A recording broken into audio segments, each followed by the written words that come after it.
నెల్లూరు జిల్లా వరిగొండలో మైనర్ బాలికపై జరిగిన అఘాయిత్యాన్ని తీవ్రంగా ఖండించారు వైఎస్ఆర్సీపీ రాష్ట్ర మహిళా విభాగం వర్కింగ్ ప్రెసిడెంట్ కాకాణి పూజిత. గుమ్మళ్లదిబ్బలో మైనర్ బాలికపై అత్యాచారం జరిగిన కొన్ని రోజులకే మరో ఘటన పునరావృతమవడంపై ఆగ్రహం వ్యక్తం చేశారు. గుమ్మళ్లదిబ్బ ఘటనను డైవర్ట్ చేయడానికి చేసిన ప్రయత్నంలో 10% నేరాల కట్టడి కోసం చేసి ఉంటే వరిగొండ ఘటన జరిగి ఉండేది కాదన్నారు. కూటమి పాలనలో మహిళలు మైనర్ బాలికలపై జరుగుతున్న అఘాయిత్యాల్ని ప్రశ్నిస్తే రివర్స్లో కేసులు పెడుతున్నారని మండిపడ్డారు పూజిత.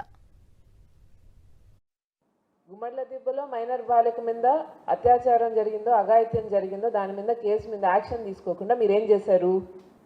ప్రభుత్వం ఏం చేసింది? పోలీసులు ఏం చేశారు?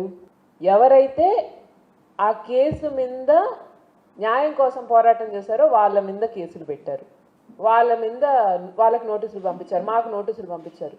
మీరు ఆ కేసు డైవర్ట్ చేయడానికో ఆ కేసు మీద మేము మాట్లాడాం కాబట్టి మమ్మల్ని తప్పు చేయడానికో లేకపోతే మమ్మల్ని భయపెట్టడానికో తీసుకున్నటువంటి జాగ్రత్తలో 10వ వంతు జాగ్రత్త, కనీసం 10% ఇంట్రెస్ట్ ఈ తప్పు రెండోసారి జరగకుండా ఉండడానికి తీసుకొని ఉంటే ఈరోజు వరిగొండలో ఇంకో ఘటన జరుగుండేది కాదు కదా.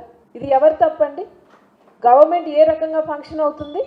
గవర్నమెంట్ ఒక పక్క పట్టించుకోదు, పోలీసులు పాపం వాళ్ళు వైఎస్ఆర్సీపీ పార్టీ నేతల మీద కేసులు కట్టుకోవడానికి బిజీగా ఉన్నారు. వాళ్ళు ప్రజల గోడు వినరు. ప్రజలు వెళ్ళి వాళ్ళ బాధలు ఎవరికి చెప్పుకోవాలి? న్యాయం ఎలా జరుగుద్ది ప్రజలకి?